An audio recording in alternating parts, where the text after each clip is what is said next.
आंबेडकराईट महिला मंडळ सावंगी मगरापूर यांच्या वतीने 26 नोव्हेंबर संविधान दिनानिमित्त चांदूर रेल्वे तालुक्यातील सर्व विद्यार्थ्यांकरिता उच्च शिक्षण करिअर व संविधान विषयक मार्गदर्शन कार्यशाळेचे आयोजन 1 डिसेंबर 2022 रोजी सायंकाळी 6 वाजता डॉक्टर बाबासाहेब आंबेडकर चौक सावंगी मगरापूर येथे करण्यात आले होते। या कार्यशाळेला चांदूर रेल्वेचे एसडीपीओ जितेंद्र जाधव हे उद्घाटक व प्रमुख वक्ते म्हणून लाभले होते।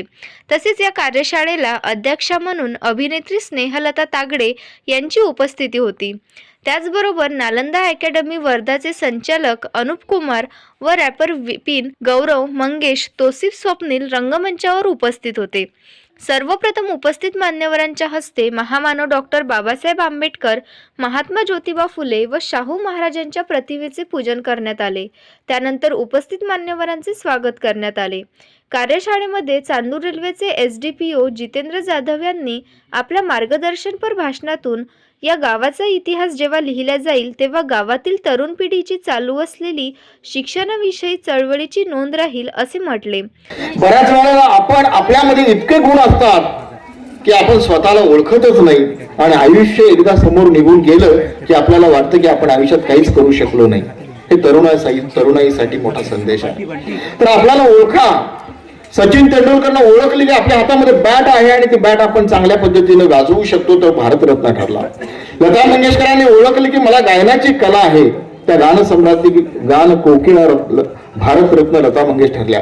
अशा पद्धतीने प्रत्येकाला ज्या अर्थी देवानं तुम्हाला इथे जन्म दिलेला आहे तर प्रत्येकामध्ये दैवी अंश आहे, तो आपण ओळखणं आणि त्याला चकचकीत करणं आणि ते चकचकीत करून आपलं व्यक्तिमत्व घडवणं, पर्यायानं आपला समाज घडवणं, पर्यायानं आपला देश घडवणं आणि पर्यायानं अखंड मानवता घडवण्यासारखं आहे। त्यामुळे मी एखाद्या छोट्या गावात जन्माला आलेलो आहे, इथं काहीच सुविधा नाही, इथे काहीच नसतं, आमच्या भागामध्ये असंच आहे, माझ्या भागामध्ये तसंच आहे, माझ्या घराची परिस्थिती अशी आहे, माझे शेजार असे आहेत, अशा पद्धतीच्या पळवाटा न काढता आपलं व्यक्तिमत्व घडविण्यासाठी धडपडणारी माणसं कधीही अयशस्वी होत नाहीत आणि अयशस्वी झालेली नाहीत, हे लक्षात ठेवा। या कार्यशाळेमध्ये 10वी 12वी व पदवीनंतर झालेल्या विद्यार्थ्यांच्या उज्ज्वल भवितव्यासाठी NEET, JEE, CLAT, law, JNU, TISS, APU, HCU, IIPS, IIT, FTII, NSD, JRE, TOEFL, MBA, CET, SSC, MPSC, UPSC, central university exams व टेक्निकल स्किल्स या परीक्षेचे फॉर्म कसे भरायचे यांची माहिती यूट्यूबवरून डिजिटल पद्धतीने देण्यात आली। तसेच 10वी 12वी व पदवीनंतर कोणत्या क्षेत्रात प्रवेश घेतल्याने 100% रोजगार प्राप्त होऊ शकतो, भारतात उच्च शिक्षण व रोजगाराची हमी देणारी विद्यापीठ संस्था कोणत्या, परदेशातील विद्यापीठे व तिथे संधी आणि स्कॉलरशिपची उपलब्ध कशी करता येईल या संदर्भामध्ये सखोल मार्गदर्शन या कार्यशाळेत देण्यात आले। त्याचबरोबर रॅपर विपिन गौरव मंगेश तोसिफ स्वप्नील यांनी समाजात चालू असलेल्या घडामोडींवर रॅप सादर करून जनजागृती केली।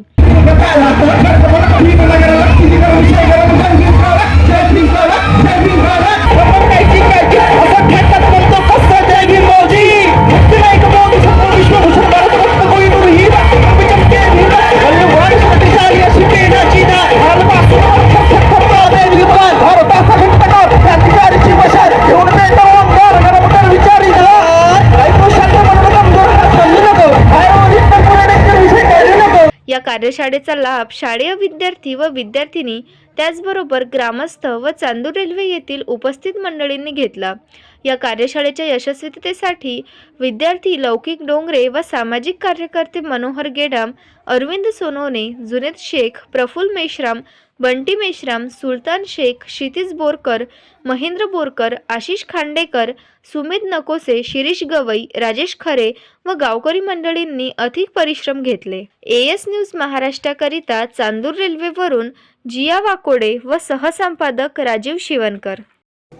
चाहे उसकी आर्थिक परिस्थिति या उसका कोई भी जो उसका बैकग्राउंड है वो चाहे जैसा भी हो, चाहे वो अमीर का बच्चा हो, बेटा हो, बेटी हो, या गांव में रहने वाले किसान परिवार का बेटा या बेटी हो, सबको समान शिक्षा मिलनी चाहिए। सबको समान तौर पे मौके मिलने चाहिए। और ये बात मैं और मेरे साथी जो हम लोग इस सिद्धांत पे चलते हैं, ये बात हमने बाबा साहब से सीखी है, महात्मा फुले और सावित्रीबाई फुले के जीवन से सीखा है। अगर आप उनके जीवन के बारे में पढ़ें तो आप देखेंगे कि शिक्षा, सभी को समान शिक्षा सबसे बड़ा उनका सपना था। महात्मा फुले का अगर आप पढ़ें या सावित्रीबाई का पढ़ें तो आप देखेंगे कि सभी व्यक्तियों को, सभी बच्चों को, सभी लोगों को समान शिक्षा मिले, चाहे वो स्त्री हो या पुरुष हो। उसके लिए उन्होंने पूरा लाइफ अपनी पूरी जिंदगी संघर्ष किया है। यही हम बाबा साहब के बारे में कह सकते हैं। बाबा साहब ने भी बहुत सारा अपना जो जीवन है वो सभी लोगों को समान शिक्षा मिले इसके लिए किया। बाबा साहब ने भी बहुत सारे यूनिवर्सिटीज और कॉलेजेस खोले हैं। आपने नाम सुना होगा मिलिंद कॉलेज का, सिद्धार्थ कॉलेज का। तो हमारे जो महापुरुष हुए हैं, जो अभी हमारे लीडर्स हुए हैं, उनके लिए शिक्षा सबसे महत्वपूर्ण रहा है। तो अब ये काम जो है, अब हमारे जो महापुरुषों का दिखाया हुआ जो रास्ता है, उस पर चलने की जिम्मेदारी हमारे उस समाज के उस हिस्से को है जिसको बाबा साहब की वजह से आरक्षण मिला है, या उस आरक्षण का फायदा लेकर आज वो अच्छी जगहों पे हैं, खुद पढ़ चुके हैं और उनका परिवार भी पढ़ा लिखा है।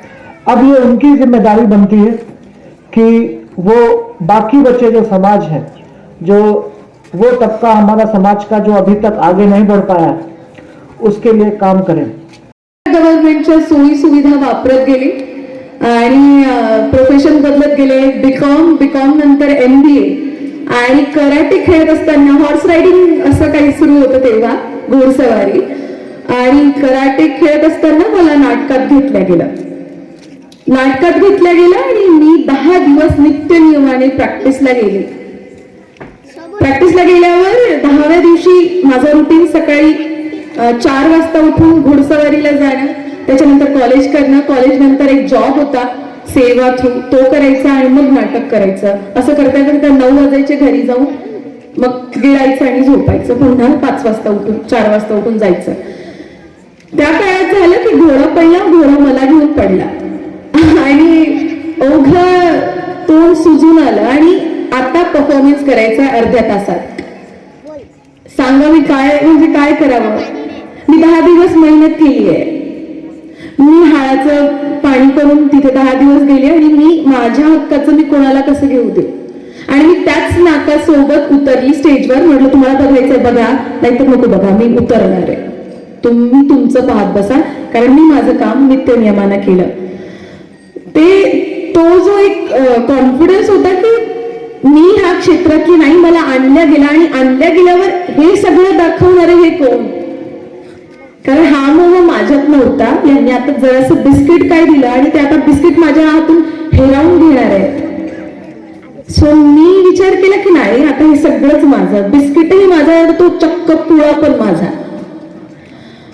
2014ला मी NSD साठी मला म्हणजे मी आली आणि मला थिएटरमध्ये टाकलं गेलं आणि म्हणे की जा NSD कर। एक सर होते, त्यांनी म्हटलं मला, मी गेली आणि पहिला राउंड आणि दूसरा राउंड दिल्ली।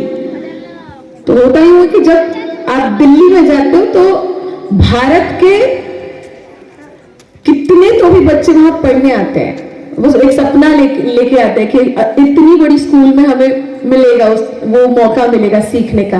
एशिया का सबसे बड़ा इंस्टीट्यूट जहाँ पे 26 लोगों को सिखाया जाता है, 3 साल का पूरा खर्चा एक बच्चे पर तकरीबन 6 करोड़ वो लोग लगाते हैं, वो सारा खर्चा गवर्नमेंट करती है, सेंट्रल गवर्नमेंट।